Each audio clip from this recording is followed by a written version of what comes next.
Excuse me, మీరు ఇలా అంటే లోపల వెళ్ళిపోతాం మేము, మీరు ఇలా చేస్తే లోపల వెళ్ళిపోతారు. అందరికి నమస్కారం. 1 minute.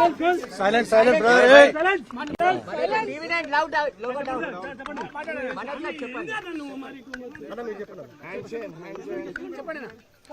అందరికి నమస్కారం.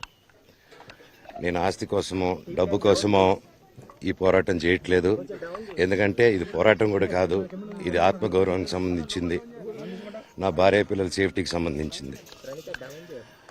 ఇది నాతో ఒక మగాడిగా నాతో డైరెక్ట్గా వచ్చి నాతో ఏం చేసినా పర్వాలేదు.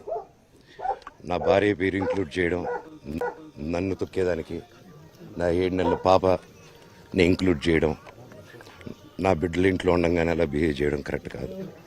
ఈరోజు పోలీస్ దగ్గరికి నేను వెళ్ళి ప్రొటెక్షన్ అడిగాను. నేను మొన్న వచ్చి అడిగినప్పుడు మీకు అన్ని ఎవిడెన్స్లు ఇస్తాను. ఎస్ఐ గారు ఇక్కడి నుంచి వచ్చి నేను ఇస్తాను సార్ ప్రొటెక్షన్ చూపించాను. బౌన్సర్లు అందరూ అక్కడ దాక్కున్నారని చూపించాను. అది కొంచెం చూసి ఓకే సార్ మీరు ధైర్యంగా ఉండండి, మేము ఎక్కడికి వెళ్ళట్లేదని చెప్పి మాట్లాడి పారిపోయారు. ఇప్పుడు కానిస్టేబుల్స్ వచ్చి అందరూ నా మనుషులందరినీ భయపించి ఇప్పుడు వాళ్ళ పేర్లు తీసుకొని బెదరగొట్టి మా మనుషులు పంపించేసి వేరే బాడీ గార్డ్ లోపల పంపించున్నారు సార్. జరగదు కాదు సార్. ఫస్ట్ ఈ డిపార్ట్మెంట్ ఎందుకు 1 సైడ్ తీసుకుంటున్నారు కంప్లైంట్ తీసుకున్న తర్వాత? వాళ్ళకి ఏ అధికారం ఉంది? నా ప్రొటెక్ట్ చేసే మనుషులు పంపించేదానికి అధికారం ఏముంది? ప్రపంచంలో నా అందరినీ కలుస్తాను సార్, బయలుదేరుతున్నాను. Thank you.